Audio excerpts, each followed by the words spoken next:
OK, bien le Maya. Alors, c'est pas tellement compliqué, mais en même temps, il faut comprendre. Vous voyez les Atman qui sont prisonniers d'un cercle. Puis le Maya dans le milieu du cercle, c'est ça qui enchaîne les humains. Maya, en fait, c'est ce qui nous motive dans la vie. Puis là, j'ai décidé d'inviter Émilie pour essayer de comprendre qu'est-ce qui la motive dans la vie. Fait que là, je pose des questions, on essaie de comprendre c'est quoi son moteur, tellement. Parce que le Maya, vous allez comprendre c'est quoi le moteur. Fait qu'imagine que on commence à quelle heure tu t'es levé un matin, Émilie? 6 heures. 6 heures. Pour Arriver au cégep, j'ai 1 heure de bus. 1 heure de bus, puis Ouais. un cours commence à 8 heures. Ouais.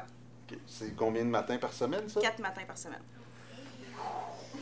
6 heures, réveil naturel ou avec un cadran? Avec un cadran. C'est ton meilleur ami, ton cadran. Hein? OK. Alors, 4 matins par semaine, tu te lèves à 6 heures pour arriver à 8 heures. Puis là, à 8 heures, tu avais un quoi matin comme cours à 8 heures? Sciences infirmiers 2. Excuse-moi, soins infirmiers. Soins infirmiers 2. Ouais. C'était-tu un réveil, c'était-tu pénible ou... Ah non, ça C'est correct? Avec un café, ça va bien. OK, avec un café. Puis le but de ça, là, toi, tu suis un cours, là, 4 matins par semaine, tu te lèves. Le but, c'est d'avoir Mon diplôme en soins infirmiers. soins infirmiers. Tu veux un jour être infirmière pour avoir le privilège de te lever 5 matins par semaine à 6 heures. C'est merveilleux. C'est comme ça que tu vois ça, là. Ouais. Tu veux devenir infirmière. Pendant... Toute ma carrière. Là. Ta carrière. Je suis spécialisée avec les bébés. Là. OK, avec les bébés. Ouais. Puis là, que dans 5 ans, tu te vois avoir une petite job. Dans l'idéal, job, maison, peut-être 2 enfants. 2 enfants, un chien. Non, 3 chats. Ça, Des je suis. chats. 3 chats.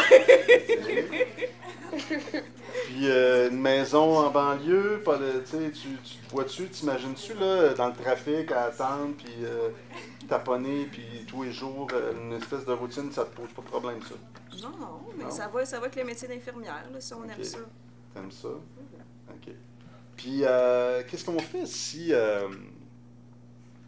mettons que ta tante Gilberte, à Noël, te donne un billet de loterie, OK? puis que tu gagnes, en fin de semaine, tu gagnes 22 millions.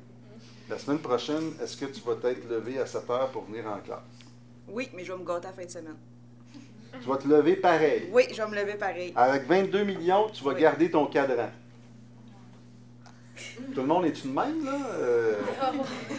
Tout le monde va continuer à aller à l'école, puis faire la petite routine, puis métro, boulot, dodo. Oui, ça va se passer de même.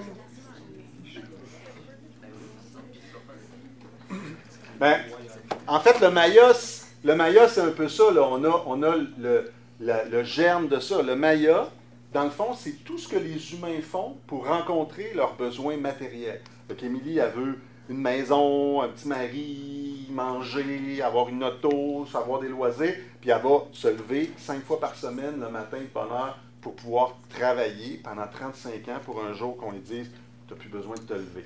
Je sais pas comment tu vas faire, là. Ben, ça va faire 40 ans que tu te lèves à 5 heures, à 6 heures du matin, là, tu vas être programmé, là. Tu vas te lever à 6 heures du matin pour aller au McDonald's, prendre un café avec tes filles. Alors, ça va donner ça, puis ben, la question aussi, c'est est-ce qu'il y en a ici qui connaissent des drop-outs? Tu connais-tu quelqu'un qui est drop-out? Pas dans mon entourage immédiat, mais le chum d'une de mes amies, il a lâché quand on était en secondaire 4, puis il n'a jamais repris depuis. Puis lui, quand il te regarde le matin, te lever 4 matins par semaine à 6 heures, c'est... Ben lui, quand on sort, il nous regarde, puis il nous niaiseux, parce qu'on va à l'école, on va travailler pour avoir un métier et tout. Lui, il fait des petites jobines, mais ça marche pas, puis il passe son temps sur son ordinateur en train de gamer, puis ça finit là. Fait que lui, c'est un gamer chronique. C'est seté comme ça, là. Il est pas... Puis, bon, puis il te regarde en disant, toi, t'es dans le Maya, finalement. Ben, lui, c'est genre, comment je dirais ça, c'est, tu sais, un peu le style, je me fous du système, je veux pas aller à l'école, je vais faire ci, je vais faire ça. Je sais pas quand il va s'en rendre compte que c'est peut-être pas ça qu'il veut, mais bon, pour l'instant, c'est ça, là. OK. Alors, ces gens-là, là, imaginez les deux situations, des gens qui sont pas dans le système, des gens qui sont drop-out, ou des gens à qui on rencontre tous les besoins matériels. Par exemple, en gagnant un billet de loterie, là, ben, ces deux types de personnes-là, ils questionnent ce que ça veut dire le Maya. Mais pour l'immense majorité des gens, puis c'est vrai pour les hindous, mais c'est vrai pour nous autres, dans le fond, notre vie est conditionnée par la rencontre de nos besoins matériels. C'est ça le Maya.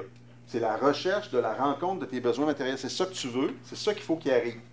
Alors, les hindous disent, ben c'est ça qui t'enchaîne, puis c'est ça qui te fait que tu n'as aucune chance, aucune possibilité de changer. Évidemment, vous me voyez venir, là, si on présentait ça comme ça, les philosophes, c'est parce qu'il y a une possibilité de changement, il y a une possibilité d'ouverture. Fait que là, on va voir une ouverture.